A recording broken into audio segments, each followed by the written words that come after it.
Welcome to The Last Breakfast. Please enjoy the video. In this video, I will explain how to replace the wiper motor on your Dodge Ram 1500.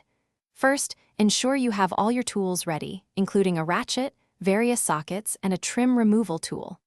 Safety is paramount, so begin by disconnecting the negative battery terminal. Next, carefully remove the wiper arms. You'll typically find a cap covering a nut. Lift the cap and unscrew the nut to detach the arms. This initial preparation is crucial for a smooth replacement process. With the wiper arms off, your next step is to gain access to the motor itself. Carefully remove the cowl panel, which usually involves detaching several clips and screws along its perimeter. Once the cowl is off, you'll see the wiper transmission assembly. The wiper motor is an integral part of this assembly.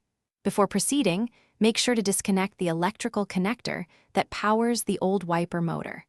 This ensures no power is running to the unit during removal. Hey everyone, if you're finding this video helpful, please take a moment to hit that like button and subscribe to the channel for more useful tips.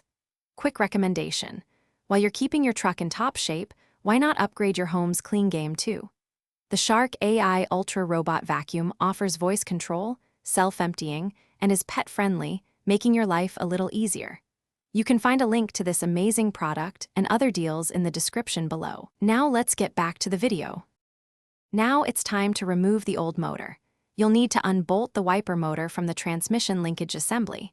There are typically 3 or 4 bolts holding it in place. Once unbolted, carefully separate the old motor from the linkage. Take your time to avoid damaging any surrounding components. To install the new wiper motor, simply reverse these steps. Bolt the new motor to the linkage, reconnect the electrical connector, and ensure everything is secure. Thanks for watching. If this was helpful, leave a like and consider subscribing. See you next time.